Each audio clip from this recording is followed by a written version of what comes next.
Well, here's something really cool.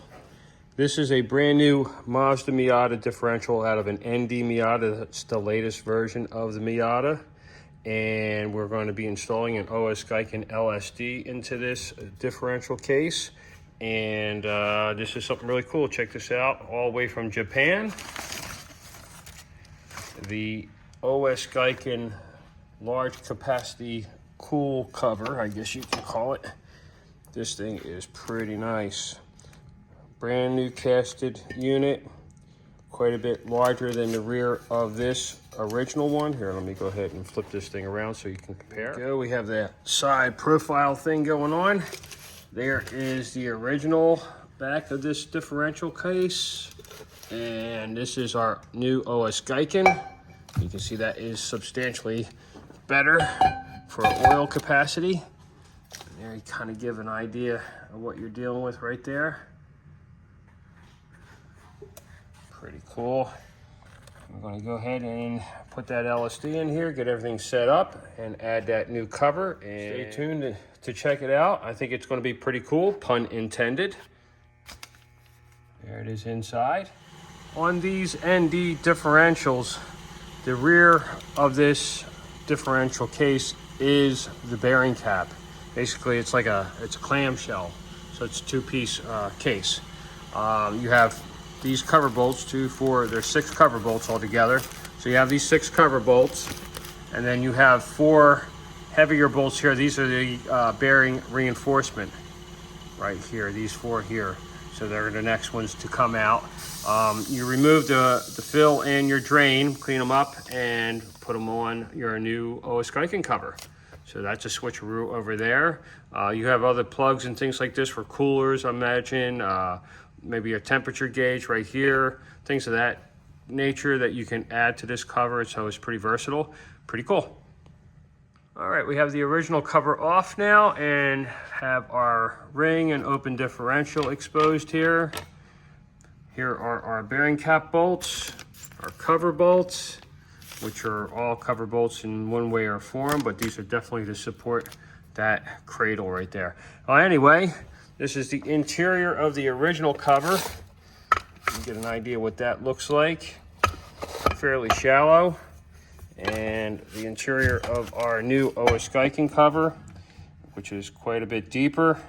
Definitely going to hold more oil. I'm not exactly sure what the extra oil capacity is, but let's go say it's a lot more. Yeah, that's good and technical right there.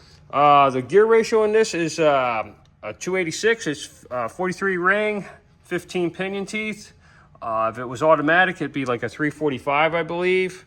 And yeah, I wrote that down. Yeah, 345. Well, anyway, this is going to stay stock as a manual transmission car. And all we're going to be doing is changing out that LSD, resetting up our backlash, and get this thing going down the road. Yeah. All right, I just put the new OSGiken cover on as a, just to check fitment. And there's where our seals would be going. And everything's buttoned up. I haven't changed out the LSD or anything like that. I just wanted to put the cover on and see how things fit. And it is a tight squeeze. The backlash feels the same. The load on the pinion feels the same. Nothing's changed there. This thing's really set up pretty tight. Well, it's new, so everything is super tight on it from the factory. But everything seems to look good, so I don't think I'll run into any surprises. But it's why I do this the way I do, because, once you start changing things and then you go to put something new on like this as well, and then you come into having some issues, things not fitting right, possibly locking the carrier up completely, you just don't know. So always best to, fit it out, make sure everything is right before you actually start swapping out internal parts. So everything looks good. We'll go ahead and take it back off now and start the process of doing the LSD install. Sitting here cleaning this flange off to get all the silicone off of it. And well, aluminum splinters are a thing, guys. So I've had to take, 3 of them out of my hand already doing this job. So when you're messing around with these NDs, it's going to be an occupational hazard. You're going to end up with splinters. All right, guys, we're up to the fun part of this build, and that is taking out some material in this case here.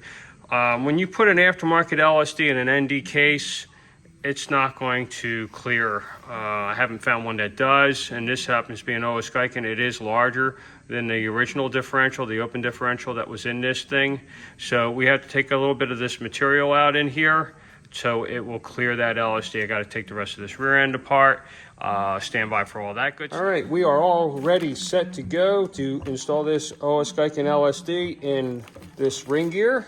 This is the clearance we needed to do so we could clear the new LSD. This OSGiken is much larger than the factory open differential, so this little bit of surgery is necessary to make this thing happen. Witness mark here, that tells you we're clearing this case, and then you can see what we did there. We can go ahead and put our OSGiken large capacity oil cover on this differential. These are really, really nice.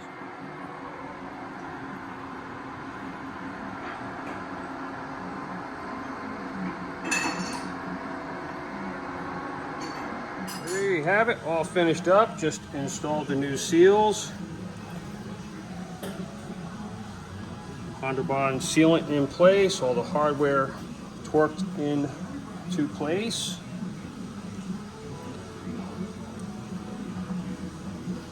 Really looks good, very cool. Super smooth, ready for break-in. Thanks for watching, guys. Hope you enjoyed the video. I know it's kind of a little shorty, but yeah, get you an idea what has to be done. It's not too terrible, but you know, getting that backlash set up on these types of rear ends is not an easy thing to do, but we get it done. We carry all the shims for these things. I have everything in stock, so we have precision grinding in-house. None of this is going to really get us caught up. We can do it. Thanks for watching. Stay tuned for the next built rear or axle setup. See ya.